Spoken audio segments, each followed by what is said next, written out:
Quote the hold steady, everyone's a critic and most people are DJs. I'm not a music expert. Hell, I can't even play an instrument or carry a tune. My name's Craig. I'm just a middle-aged guy in the burbs that likes to listen to good music and talk about it.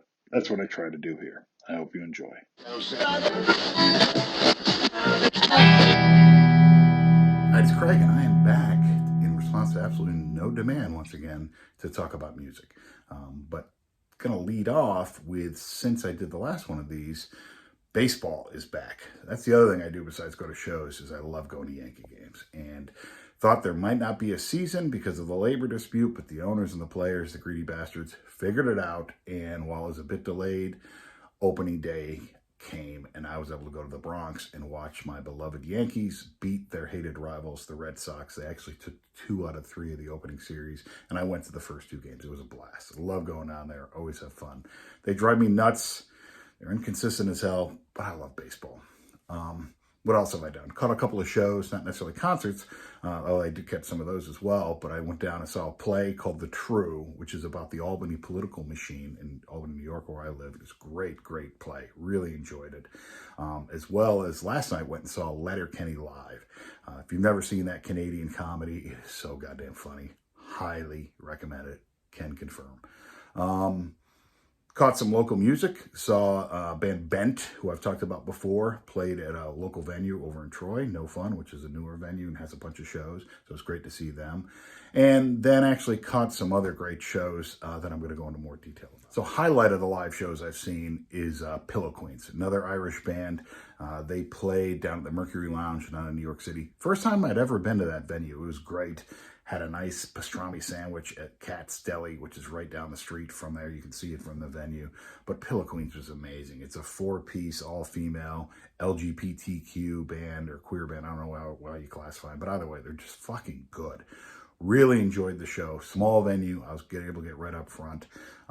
Great harmonizing. Great energy to their songs. And the crowd was really into it as well. Check out some of their show down at the Mercury.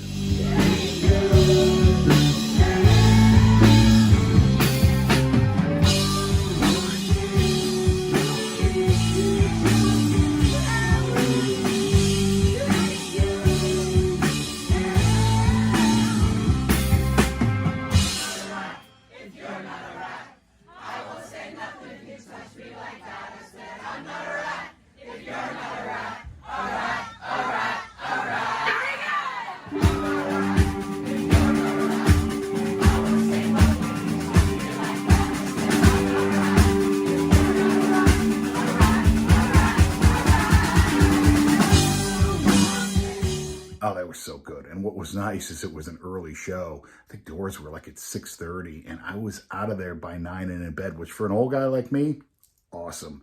But really enjoyed it. If you haven't heard of them, check them out. Also, check out the opener, Deanna Petcoff, out of Toronto. Here's a little sample of her. I don't wanna get over you.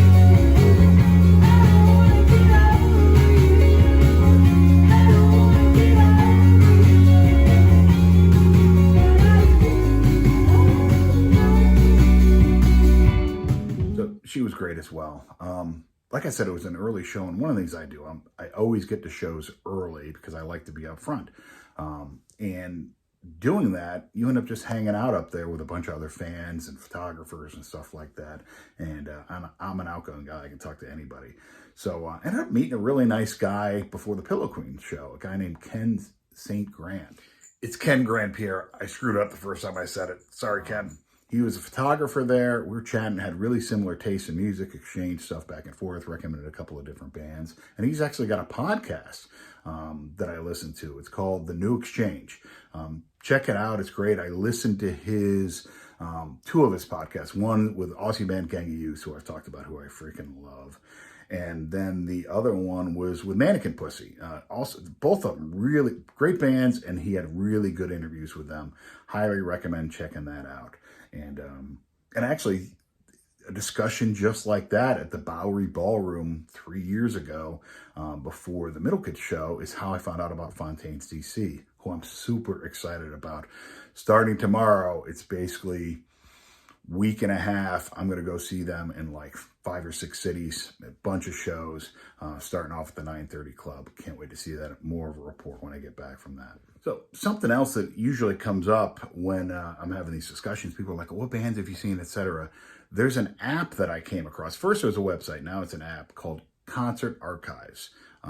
This guy put it together. It's phenomenal. It allows you to upload all your concerts digitally that you go to. And how this came about is I was saying to my buddy TJ, I was like, man, I wish I'd seen REM back in the day. And he's like, dude, it's like you saw REM with me in like 1987. I was like, oh shit, I forgot about that. And the old memory isn't what it used to be, and it never was all that great. So I used to keep them in a spreadsheet and went back, and it's amazing how many shows you forget, especially if you see a lot of shows and over the years. So then I came across this app. It's phenomenal. It tracks all your shows. It will go in and list all the different concerts that you've been to. It will rank order them by all sorts. You can slice and dice them by the top bands you've seen, how many times you've seen them, venues. It's an easy way to go in and load shows in. It ties right into Songkick. It will show you the set lists. And then if a show's not in Songkick that automatically pulls it in, you can manually put it in. And the other nice thing is, and this is how I started doing these YouTube videos, is you can actually put a link to any videos in that show as well and upload pictures and stuff. So it's just a great resource to go in and see who you've seen, where you've seen them. And again, you think you remember, but you won't. Highly recommend checking it out. It's not like I'm sponsored or anything like that. I just think it's a great site and I recommend it to everybody. So caught a couple other shows, and unfortunately I had a freaking one night that I was actually triple booked because of COVID reschedules and stuff, and I couldn't get rid of some of the tickets or sell them. So I ended up with 2 tickets here in Albany on Saturday night. And I was like, one, I had a great, like basically second row seat for Joan Jett, who I'd seen before, open for the Foo Fighters, along with Joy Formidable and Social D. Great show down at the Garden. And the other was Amitri, Scottish band. I was huge into them, their debut album, back when I was in high school in like the mid 80s. And they were the same freaking night. But I was like, how can I do both of them? So I checked the set list for Amitri. The show started at the Egg a half hour before Joan Jett. And I looked at the set list, and unfortunately, they weren't playing anything from their debut album, which was kind of a bummer. But so I checked the set list. It had been constant the last few shows, so I knew this is what they were going to do. So I was like, all right, after song number 12, I really don't care about any of these newer songs. So stayed through song number 12, about 2/3 of the way through the set, hopped in the car, 5-10 minutes over to the Palace Theater across town in Albany, and caught the last half of Joan Jett. So ended up squeezing 2 in the same night. I was like, man, this is fun. But check out first Amitri. And they were a band that kind of dropped off my radar, but definitely worth checking.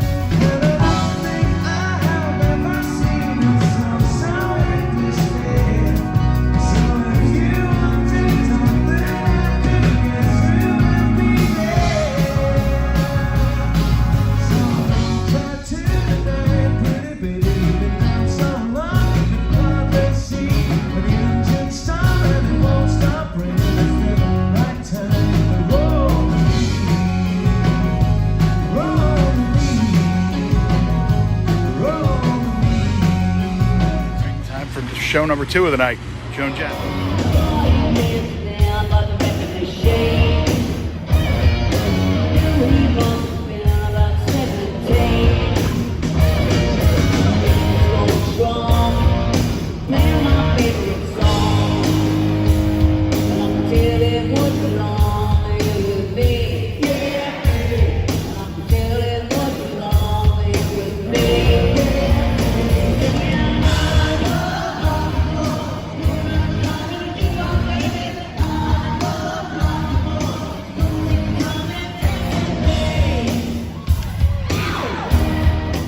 And 63 years old, and she can still kick it. The crowd was a little rough, a lot of drunk old guys, but enjoyed it, and I was excited to be able to squeeze both those shows in. All right, that's all I got for you. Next time, I'll give you an update on how the Fontaines DC tour went. Be well. Hopefully I'll see you at a show. You can listen to this music on Spotify by clicking the link in the description.